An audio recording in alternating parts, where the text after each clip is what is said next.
नमस्कार दोस्तों, आप देख रहे हैं यूपी समाचार। आइए जानते हैं उत्तर प्रदेश की दिन भर की ताजा और बड़ी खबरें। आज की पहली खबर, संभल हिंसा पर न्यायिक आयोग ने योगी को रिपोर्ट सौंपी। इसमें हिंदू आबादी घटकर 15% बचने का दावा यूपी के संभल में हुई। हिंसा की 450 पन्नों की रिपोर्ट न्यायिक आयोग ने सीएम योगी को सौंप दी है। इसमें सिर्फ 24 नवंबर 2024 को हुई हिंसा के बारे में ही नहीं बताया गया, बल्कि संभल में कब कब दंगे हुए इसका भी जिक्र है। सूत्रों के मुताबिक रिपोर्ट में बताया गया कि बार दंगों से संभल नगर निगम क्षेत्र में हिंदू आबादी कम होती गई। अब वहां सिर्फ 15% हिंदू आबादी बची है, बाकी पलायन कर गई। आजादी के वक्त यानी 1947 में संभल में 45% हिंदू आबादी थी। 30% हिंदू जनसंख्या पिछले 78 सालों में घटी है। संभल में पिछले साल जामा मस्जिद के सर्वे के दौरान हिंसा भड़क गई थी। इसमें 4 लोगों की जान गई थी। 29 नवंबर 2024 को यूपी सरकार ने हिंसा की जांच के लिए न्यायिक आयोग का गठन किया था। इसमें इलाहाबाद हाई कोर्ट के retired justice Devendra Kumar Arora,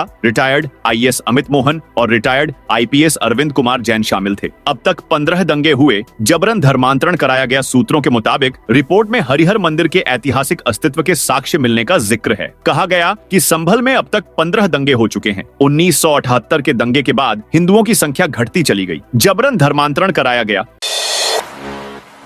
UP में स्कूलों के मर्जर पर फिर बदला फैसला। अब 1 नहीं 3 किलोमीटर होगा दायरा। उत्तर प्रदेश के बेसिक शिक्षा परिषद के प्राथमिक व उच्च प्राथमिक विद्यालयों के मर्जर के नियमों में एक बार फिर बदलाव कर दिया गया है। 50 से कम छात्र संख्या वाले स्कूलों के मर्जर के नियम में संशोधन किया गया है। अभी तक प्रदेश में जहां विद्यालयों के पेयरिंग की व्यवस्था की सीमा 1 किलोमीटर की थी, उसे विभाग ने बढ़ाकर 3 किलोमीटर कर दिया है। इस बारे में अपर मुख्य सचिव बेसिक दीपक कुमार ने आदेश जारी कर दिया है।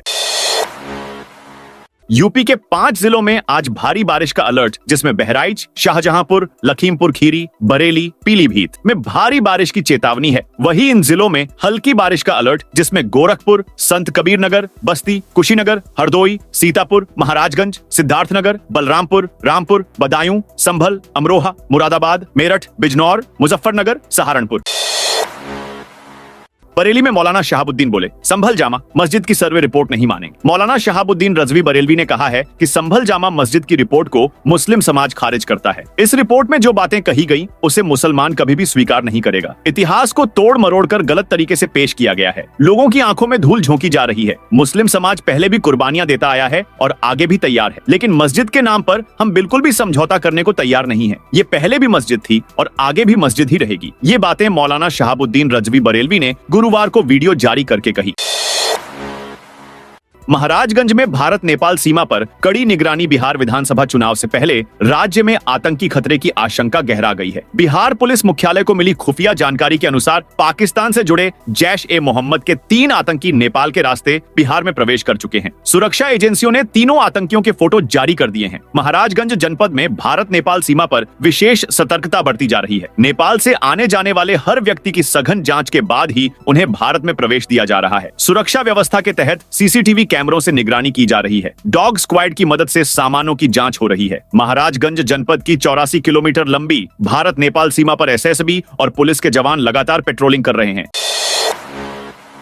वाराणसी में चेतावनी बिंदु पार गंगा हुई, विकराल सीएम योगी। आज बाढ़ के हालात का लेंगे जायजा मुख्यमंत्री योगी आदित्यनाथ। 29 अगस्त को 2 दिनी दौरे पर काशी आ रहे हैं। वे यहां मॉरिशस प्रधानमंत्री के आगमन की तैयारी और बाढ़ से बचाव एवं राहत कार्यों का जायजा लेंगे। दरअसल गंगा का जलस्तर बुधवार को राजघाट गेज पर चेतावनी बिंदु पार करके खतरा निशान की ओर अग्रसर था। गंगा ने विकराल रूप ले लिया है।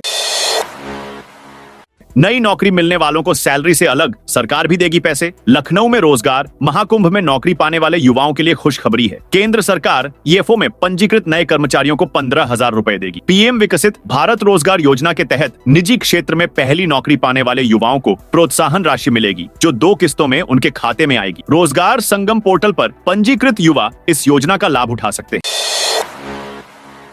कर्मचारियों पर विभागाध्यक्ष की अनुमति के बिना नहीं होगी एफआईआर। गोंडा देवीपाटन मंडल के कमिश्नर शशि भूषण लाल सुशील ने गोंडा जिले के मंडलीय सभागार में विकास कार्यों और कानून व्यवस्था की समीक्षा बैठक की। बैठक में डीआईजी देवीपाटन रेंज अमित पाठक समेत गोंडा, बलरामपुर, श्रावस्ती और बहराइच के डीएम-सीडीओ और एसपी मौजूद रहे। कमिश्नर ने विकास कार्यों की समीक्षा करते हुए अधिकारियों को निर्देश दिए। उन्होंने कहा कि सभी विकास कार्यों की जांच अधिकारियों द्वारा की जाए। गुणवत्ता के साथ कोई समझौता नहीं होना चाहिए। विकास कार्यों में भ्रष्टाचार मिलने पर संबंधित अधिकारी और कर्मचारियों पर कठोर कार्रवाई की जाए। स्थलीय निरीक्षण के बिना कोई रिपोर्ट न दी जाए।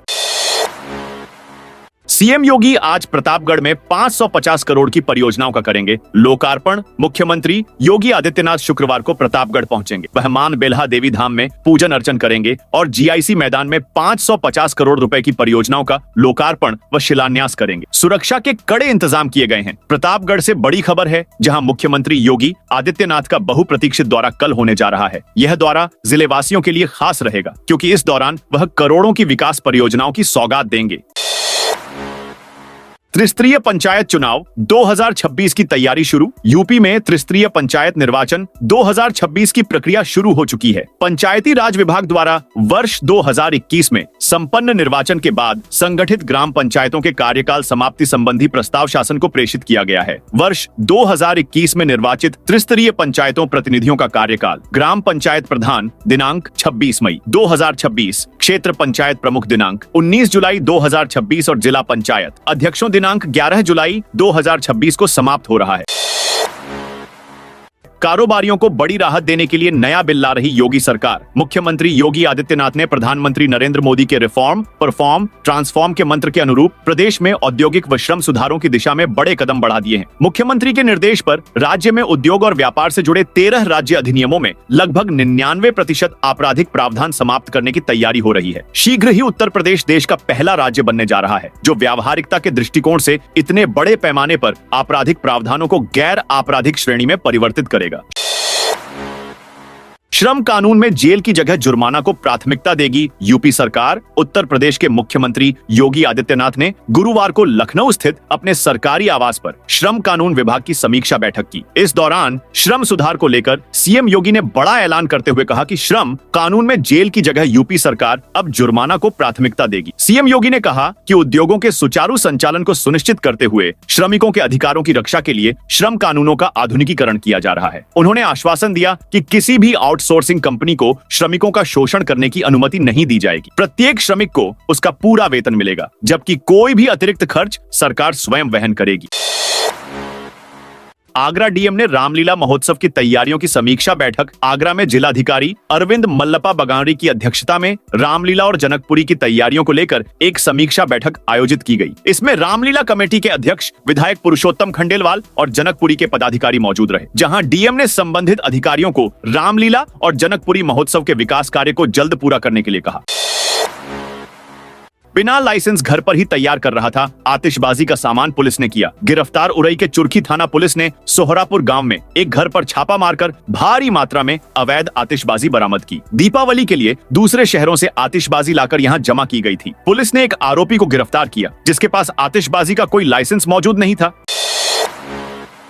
मुरादाबाद एसएसपी ने सस्पेंड किए वसूलीबाज पुलिस वाले चेकिंग के नाम पर वसूली करने में मस्त यातायात पुलिस के दरोगा और एक सिपाही को एसएसपी सतपाल अंतिल ने सस्पेंड कर दिया है। इन दोनों की वजह से एक महिला गंभीर रूप से घायल होने के बाद अस्पताल में भर्ती है। बाइक को रोकने के लिए दरोगा ने बाइक पर पीछे बैठी महिला का दुपट्टा। ये घटना बिलारी थाना क्षेत्र में आगरा राष्ट्रीय राजमार्ग पर हुई, जिसके बाद आरोपी पुलिसकर्मी मौके से भाग गए थे। घटना से आक्रोशित ग्रामीणों ने अस्पताल में पहुंचकर हंगामा किया था। ग्रामीणों का आरोप था कि यातायात पुलिस के कर्मचारी चेकिंग के नाम पर 100 और 2000 से 200 रुपए प्रति व्यक्ति के हिसाब से वसूली करते हैं। मंत्री संजय निषाद डिप्टी सीएम के साथ मुस्कुराते नजर आए। यूपी सरकार में कैबिनेट मंत्री संजय निषाद गुरुवार को डिप्टी सीएम ब्रजेश पाठक से मिलने उनके आवास पहुंचे। वह सरकारी गाड़ी की बजाय अपनी निजी गाड़ी से पहुंचे थे। मंत्री निषाद ने भाजपा को खामियाजा भुगतने की धमकी दी थी, जिसके बाद इस मुलाकात के कई सियासी मायने निकाले जा रहे हैं। भाजपा को अपने उन नेताओं से सावधान रहने की जरूरत है जो उन्हें नुकसान पहुंचा रहे। यह बात सही है कि मोदी हैं तो मुमकिन है। पीएम मोदी और गृह मंत्री अमित शाह जी ने तो मछुआरों के लिए हमेशा से योजनाएं लाने का काम किया है। अंबेडकर नगर और अमेठी के पर्यटन स्थलों पर खर्च होंगे 5 करोड़ रुपए। उत्तर प्रदेश सरकार ने मुख्यमंत्री पर्यटन स्थलों के विकास योजना के अंतर्गत 350 नई परियोजनाओं को स्वीकृति दी है। अंबेडकर नगर और अमेठी के पर्यटन स्थलों के विकास के लिए 5 करोड़ रुपए आवंटित किए गए हैं। पर्यटन मंत्री जयवीर सिंह ने बताया कि अंबेडकर नगर के आलापुर में संत बाबा गोविंद साहब की तपोभूमि मठ, अहिरौली अमेठी के मुसाफिर खाना में स्थित महावीर मंदिर जैसे स्थलों पर 75 लाख रुपए खर्च होंगे। योगी सरकार रोजगार दिलाने को शुरू करने जा रही बड़ी योजना। उत्तर प्रदेश में योगी सरकार रोजगार दिलाने के लिए बड़ी योजना शुरू करेगी। इसके तहत हर जिले में सरदार वल्लभ भाई पटेल एम्प्लॉयमेंट जोन बनेंगे। इसके लिए हर जिले में कम से कम 100 एकड़ जमीन चिन्हित की जाएगी। इन पर इंडस्ट्रियल पार्क बनेंगे। उद्यमियों को यहां उद्योग लगाने के लिए जमीन आवंटित की जाएगी। बीजेपी पार्षद मोनू गुप्ता समेत 7 की हिस्ट्री शीट खुली। कानपुर पुलिस ने गुरुवार को भाजपा पार्षद मोनू गुप्ता समेत 7 लोगों की हिस्ट्री शीट खोल दी है। इन सभी के खिलाफ लगातार एक के बाद एक एफआईआर दर्ज होने और लगातार आपराधिक गतिविधियों में संलिप्तता होने के चलते संबंधित जोन के डीसीपी के आदेश पर कार्रवाई हुई है। कानपुर में जमीन के नाम पर करोड़ों की ठगी। कानपुर पुलिस ने कारोबारियों और व्यापारियों से ठगी करने वाले को अरेस्ट कर लिया। आरोपी ने उन्नाव के मरहला चौराहे पर टाउनशिप में मकान के सपने दिखाकर 12 से अधिक लोगों से करीब 10 करोड़ रुपए ठग लिए। पुलिस ने उसे गिरफ्तार कर जेल भेजा है। आर्यनगर निवासी बिल्डर की शिकायत पर पुलिस ने जांच शुरू की तो मामला खुला। कन्नौज में अधिकारियों ने दिखाया बुलडोजर का खौफ। मकान बचाने के लिए मांगे 10-10 हजार। कन्नौज में राजस्व अधिकारियों पर रिश्वत मांगने के आरोप ग्रामीणों ने लगाया है। पैसा न देने पर उनके मकान बुलडोजर से ढाने की धमकी दे डाली। इसके बाद लाखों रुपए की आरसी ग्रामीणों के नाम से काट दी गई। मामले की जानकारी ग्रामीणों ने भाजपा विधायक को दी। इसके बाद डीएम से शिकायत करने के लिए ग्रामीणों के साथ भाजपा विधायक कलेक्ट्रेट पहुंच गए। ग्रामीणों ने बताया कि वह लोग तो 50 से 60 सालों से यहाँ रह रहे हैं, तो भी टीम के सदस्यों ने कोई बात नहीं सुनी। इसके बाद लेखपाल ने किसानों से उनके मकान बचाने के एवज में 10-10 हजार रुपयों की डिमांड कर डाली। ग्रामीणों ने रुपये देने में असमर्थता जताई तो उन्हें बुलडोजर से मकान गिराने का खौफ दिखाया गया। बलिया में 10 मकान गंगा नदी में समाये। बलिया में गंगा नदी जलस्तर खतरे के निशान से ऊपर बह रही है। 2 महीने में तीसरी बार आई बाढ़ से शहर के निचले इलाके डूब गए हैं। बीते 24 घंटे में बैरिया तहसील क्षेत्र के चक्की नौरंगा गांव के 10 मकान गंगा में समा गए। खतरे को भांपकर इन ग्रामीणों ने पहले ही अपने घरों को खाली कर दिया था। सीएम योगी 30 अगस्त को नोएडा आएंगे। फेज 2 में कंपनी के कार्यक्रम में शामिल होंगे। नोएडा के फेज 2 स्थित एक कंपनी के कार्यक्रम में सीएम योगी आदित्यनाथ और रक्षा मंत्री राजनाथ सिंह नोएडा आएंगे। ये कार्यक्रम 30 अगस्त को होगा। इसकी तैयारी प्राधिकरण ने शुरू कर दी है। इससे पहले सीएम गाजियाबाद के हिंडन एयरपोर्ट पर होने वाले एक कार्यक्रम में शिरकत करेंगे। यहाँ से हेलीकॉप्टर के जरिए वो नोएडा के सेक्टर 113 आएंगे। यहाँ हेलीपैड बनाया जा रहा है, जिसका काम कल तक पूरा कर लिया जाएगा। यहाँ से सड़क मार्ग के जरिए फेज 2 स्थित कंपनी पहुंचेंगे। यहाँ कार्यक्रम में शिरकत करने के बाद वापस लखनऊ आएंगे। धर्म परिवर्तन के लिए व्यक्ति का जबरन कराया खतना। मुजफ्फरनगर के शाहपुर थाना क्षेत्र में जबरन धर्म परिवर्तन और धोखाधड़ी का मामला सामने आया है। पुलिस ने 5 आरोपियों को गिरफ्तार किया है। आरोपियों से एक Maruti Ertiga car, Mahindra Arjun tractor और घटना में प्रयुक्त उस्तरा बरामद हुआ है। पीड़ित ने 27 अगस्त को शाहपुर थाने में शिकायत दर्ज कराई थी। उसका आरोप है कि गांव के कुछ लोगों ने पिछले 3 साल में उसका जबरन खतना कर धर्म परिवर्तन कराने का प्रयास किया। आरोपियों ने धोखाधड़ी से पीड़ित की 1 करोड़ रुपए से अधिक की जमीन बेचकर उसका पैसा भी हड़प लिया। लखनऊ के 4 डॉक्टर को नौकरी से निकाला। यूपी के अनुशासनहीन और बिना सूचना लगातार गैर हाजिर चिकित्सकों पर गाज गिरी है। डिप्टी सीएम ब्रजेश पाठक के निर्देश पर लखनऊ के 4 डॉक्टरों को बर्खास्त कर दिया गया। एक डाटा एंट्री ऑपरेटर को भी नौकरी से हटा दिया गया है। बाकी 6 चिकित्सकों के खिलाफ बर्खास्तगी की कार्रवाई शुरू कर दी गई है। लखनऊ के नीलमथा अबर्ण पीएचसी की डॉट शिल्पी गुप्ता, कल्लन खेड़ा अर्बन आयुष्मान मंदिर की डॉट कीर्ति राय, चौपटिया के डॉक्टर मोहसिन रजा, कटरा विजनवे के डॉ मुस्तकुल आफरीन कुरैशी और data entry operator Sarita Kumari को बर्खास्त कर दिया गया है। डूब क्षेत्र में दूसरे दिन भी चला जीडीए का बुलडोजर। राप्ती नदी के डूब क्षेत्र में गुरुवार को भी गोरखपुर विकास प्राधिकरण का बुलडोजर चला। अवैध रूप से की जा रही प्लाटिंग को ध्वस्त कर दिया गया। विरोध के बीच अवैध प्लाटिंग सहित कई लोगों के निर्माण टीम ने ध्वस्त कर दिए। प्राधिकरण के उपाध्यक्ष आनंद वर्धन ने बताया कि डूब क्षेत्र में इस तरह की कार्यवाही जारी रहेगी। जीडीए उपाध्यक्ष के निर्देश पर मुख्य अभियंता किशन सिंह के नेतृत्व में टीम दोपहर में हर्बर्ट बांध के पास डूब क्षेत्र में पहुंची। यहाँ कई लोगों ने बिना नक्शा पास कराए निर्माण किया है। सभी पर कार्रवाई की गई। मुख्य अभियंता ने बताया कि इस तरह के क्षेत्र में कोई मानचित्र स्वीकृत नहीं किया गया है।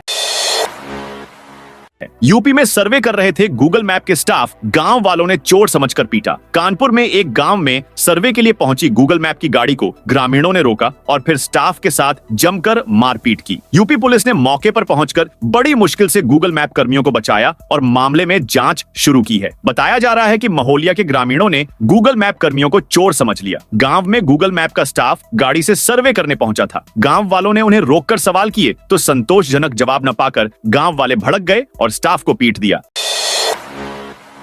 पूर्व डीजीपी से प्रेमानंद महाराज बोले, अगले जन्म फिर मनुष्य बनिए। यूपी पुलिस के डीजीपी रहे प्रशांत कुमार मथुरा में संत प्रेमानंद महाराज से मिले। प्रेमानंद महाराज ने कहा, आपने देश और प्रदेश की सेवा की है, अब भगवान का स्मरण कीजिए, ऐसे कर्म करें कि अगले जन्म में फिर मनुष्य बने। अब आप रिटायर हो चुके हैं, समाज की सेवा कर चुके हैं, अब आप ईश्वर का सुमिरन करते रहिएगा। भगवान का स्मरण सभी विपत्तियों से बचा लेता है। अब मनुष्य जन्म से नीचे न गिरे। 84 लाख योनि हैं तो मनुष्य जन्म से नीचे न गिरे। ऐसे कर्म करें, हम अपने को भगवान की शरण में साबित करें। पत्नी डिंपल वर्मा ने कहा, परिवार है, बेटी है, विवाह करना है, ये सेवा भी भगवान की सेवा है। भगवान ही परिवार की सेवा के रूप में आए हुए हैं, ऐसा मान करके प्रयास करो।